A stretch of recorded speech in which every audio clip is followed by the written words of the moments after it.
மீதியானியரை பழிவாங்குகிறார்கள். கர்த்தர் மோசேக்கு கட்டளிட்டபடியே அவர்கள் மீதியானியருடன் யுத்தம் பண்ணி புருஷர்கள் யாவரையும் கொன்று போட்டார்கள். அவர்களை கொன்று போட்டதும் அன்றி மீதியானியரின் 5 ராஜாக்களாகிய ஏவி, ரேக்கேம், சூர், ஊர், ரேபா என்பவர்களையும் கொன்று போட்டார்கள். பேயோரின் குமாரனாகிய பிலேயாமையும் பட்டயத்தினாலே கொன்று போட்டார்கள். அன்றியும் இஸ்ரவேல் புத்திரர் மீதியானியரின் ஸ்திரீகளையும் குழந்தைகளையும் சிறைப்பிடித்து அவர்களுடைய மிருக ஜீவன்களாகிய ஆடு மாடுகள் யாவையும் மற்ற ஆஸ்திகள் யாவையும் கொள்ளையிட்டு அவர்கள் குடியிருந்த ஊர்கள் கோட்டைகள் யாவையும் அக்கினியால் சுட்டெரித்து தாங்கள் கொள்ளையிட்ட பொருளையும் தாங்கள் பிடித்த நரஜீவன் மிருகஜீவன் அனைத்தையும் சேர்த்து சிறைப்பிடிக்கப்பட்ட மனிதரையும் மிருகங்களையும் கொள்ளையிட்ட பொருள்களையும் எரிகோவின் அருகேயுள்ள யோர்தானுக்கு இக்கரையில் மோவாபின் சமனான வெளிகளிலுள்ள பாளையத்திலிருந்த மோசேயினிடத்துக்கும் ஆசாரியனாகிய எலெயாசாரினிடத்திற்கும் இஸ்ரவேல் புத்திரராகிய சபையாரிடத்திற்கும் கொண்டு வந்தார்கள். இஸ்ரவேல் புத்திரரின் சேனை சொற்ப எண்ணிக்கை உள்ளதாய் இருக்கிறது. ஆனாலும் கர்த்தர் அவர்களோடு கூட இருக்கிறார். கர்த்தர் நம் பட்சத்தில் இருக்கும்போது நமக்கு விரோதமாக யாராலும் யுத்தம் பண்ணி நம்மை ஜெயிக்க முடியாது. கர்த்தர் மோசேக்கு கட்டளிட்டபடியே இஸ்ரவேல் புத்திரர் மீதியானியருடன் யுத்தம் பண்ணி புருஷர்கள் யாவரையும் கொன்று போடுகிறார்கள். பழைய ஏற்பாட்டு காலத்தில இஸ்ரவேல் புத்திரர் மற்ற தேசத்தாரோடு யுத்தம் பண்ணும்போது கர்த்தருடைய சித்தத்தின் பிரகாரம் யுத்தம் பண்ணுவது வழக்கம்.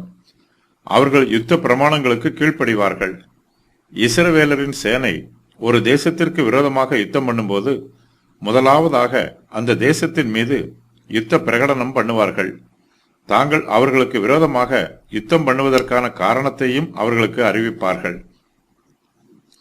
இஸ்ரவேல் புத்திரர் மற்ற தேசத்தார் மீது யுத்தம் பண்ண புறப்பட்டு போகும்போது அவசரப்பட்டு உடனே யுத்தம் பண்ணிவிட மாட்டார்கள். யுத்தத்திற்கான காரணத்தையும் தங்கள் பக்கத்தில் இருக்கிற நியாயத்தையும் எதிரி தேசத்தார் பக்கத்தில் இருக்கிற அநியாயத்தையும் எடுத்துச் சொல்வார்கள். எதிரி தேசத்தாரை தங்களிடத்தில் சரணடையுமாறு அறிவிப்பார்கள். எதிரி தேசத்தார் இஸ்ரவேல் சேனையிடம் சரணடைந்தால் யுத்தம் தவிர்க்கப்படும், இரத்த சேதாரம் ஏற்படாது. இஸ்ரவேல் புத்திரர் பொதுவாக எதிரி தேசத்தின் தலைவர்களையும் அவர்களுடைய பிரபுக்களையும் சேனாபதிகளையும் தங்களிடத்தில் சரணடைய சொல்லுவது வழக்கம். கர்த்தர் இஸ்ரவேல் புத்திரருக்கு யுத்த பிரமாணத்தை கொடுத்திருக்கிறார். இஸ்ரவேல் ஜனத்தாரும் பிற்காலத்தில் கர்த்தருடைய யுத்த பிரமாணத்திற்கு கீழ்ப்படிந்து அந்த பிரகாரமாகவே எதிரி தேசத்தாரோடு யுத்தம் பண்ணுகிறார்கள். நீ ஒரு பட்டணத்தின் மேல் யுத்தம் பண்ண நெருங்கும் போது அந்த பட்டணத்தாருக்கு சமாதானம் கூற கடவாய். அவர்கள் உனக்கு சமாதானமான உத்தரவு கொடுத்து வாசலை திறந்தால் அதில் உள்ள ஜனங்கள் எல்லோரும் உனக்கு பகுதி கட்டுகிறவர்களாகி உனக்கு ஊழியம் செய்ய கடவர்கள். உபாகமம் 20:10-11. அங்கே இருந்த இஸ்ரவேலின் கோத்திரத்தார் பென்யமீன் கோத்திரம் எங்கும் ஆட்களை அனுப்பி, உங்களுக்குள்ளே நடந்த இந்த அக்கிரமம் என்ன? இப்பொழுது கிபியாவில் இருக்கிற பேலியாளின் மக்களாகிய அந்த மனுஷரை நாங்கள் கொன்று பொல்லாப்பை இஸ்ரவேலை விட்டு விலக்கும்படிக்கு அவர்களை ஒப்புக்கொடுங்கள் என்று சொல்லச் சொன்னார்கள். பென்யமீன் புத்திரர் இஸ்ரவேல் புத்திரராகிய தங்கள் சகோதரரின் சொல்லை கேட்க மனமில்லாமல் இஸ்ரவேல் புத்திரரோடு யுத்தம் பண்ண புறப்படும்படிக்கு பட்டணங்களில் இருந்து கிபியாவுக்கு வந்து கூடினார்கள். நியாயாதிபதிகள் 20:12-13-14.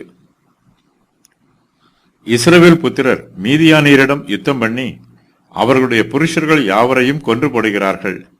இஸ்ரவேலர் மீதியானியருடைய தேசத்திற்குள் எவ்வளவு தூரம் உள்ளே போக முடியுமோ அவ்வளவு தூரம் உள்ளே சென்று மீதியானியருடைய புருஷரை எல்லாம் தங்கள் பட்டயத்தினால் கொன்று போடுகிறார்கள். அவர்களுக்கு தப்பிக்க இடம் கொடுக்கவில்லை. இஸ்ரவேல் புத்திரர் மீதியானியருடைய புருஷர்கள் யாவரையும் கொன்று போட்டதும் அன்றி மீதியானியரின் 5 ராஜாக்களாகிய ஏவி, ரேக்கேம், சூர், ஊர், ரேபா என்பவர்களையும் கொன்று போடுகிறார்கள். மீதியானியர் மீது இஸ்ரவேல் புத்திரருக்கு கிடைத்த வெற்றியை பற்றிய விவரம் வருமாறு: மீதியானியருடைய புருஷர்கள் யாவரையும் கொன்று போட்டார்கள். மீதியானியரின் 5 ராஜாக்களை கொன்று போட்டார்கள். ஏவி, ரேக்கேம், சூர், ஊர், ரேபா. பேயோரின் குமாரனாகிய பிலேயாமையும் பட்டயத்தினால் கொன்று போட்டார்கள். மீதியானியரின் ஸ்திரீகளை சிறைப்பிடித்தார்கள். மீதியானியரின் குழந்தைகளை சிறைப்பிடித்தார்கள். மீதியானியருடைய மிருக ஜீவன்களாகிய ஆடு மாடுகள் யாவையும் மற்ற ஆஸ்திகள் யாவையும் கொள்ளையிட்டார்கள். மீதியானியர் குடியிருந்த ஊர்கள் யாவையும் அக்கினியினால் சுட்டெரித்தார்கள். மீதியானியருடைய கோட்டைகள் யாவையும் அக்கினியால் சுட்டெரித்தார்கள். சிறைப்பிடிக்கப்பட்ட மனிதரையும் மிருகங்களையும் கொள்ளையிட்ட பொருள்களையும் மோசேயினிடத்துக்கும் ஆசாரியனாகிய எலெயாசாரினிடத்துக்கும் இஸ்ரவேல் புத்திரராகிய சபையாரிடத்துக்கும் கொண்டு வந்தார்கள். மீதியானியரின் இந்த 5 ராஜாக்களும் மீதியானியரின் மூப்பர்கள் என்றும் சீகோனின் அதிபதிகள் என்றும் அழைக்கப்படுகிறார்கள். மீதியானியரின் மூப்பரை நோக்கி, மாடு வெளியின் புல்லை மேய்கிறது போல இப்பொழுது இந்த கூட்டம் நம்மை சுற்றியிருக்கிற யாவையும் மேய்ந்து போடும் என்றான். அக்காலத்தில் சிப்போரின் குமாரனாகிய பாலாக் மோவாபியருக்கு ராஜாவாய் இருந்தான். எண்ணாகமம் 22:4. சமபூமியில் உள்ள எல்லா பட்டணங்களும் எஸ்போனில் ஆண்டிருந்த சீகோன் என்னும் எமோரருடைய ராஜாவின் ராஜ்யம் முழுவதும் அவர்கள் எல்லைக்குள்ளாயிற்று. அந்த சீகோனையும் தேசத்தில் குடியிருந்து சீகோனின் அதிபதியாயிருந்த ஏவி, ரெக்கேம், சூர், ஊர், ரேபா என்னும் மீதியானின் பிரபுக்களையும் மோசே வெட்டி போட்டான். யோசுவா 13:21. இஸ்ரவேல் புத்திரர் கொன்று போட்ட மீதியானியரின் 5 ராஜாக்களின் பெயர்கள் இந்த வசனத்தில் சொல்லப்பட்டிருக்கிறது.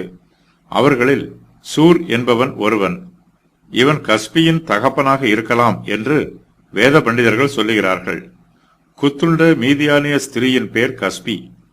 அவள் சூரின் குமாரத்தி. அவன் மீதியானியருடைய தகப்பன் வம்சத்தாரான ஜனங்களுக்கு தலைவனாய் இருந்தான். எண்ணாகமம் 25:15.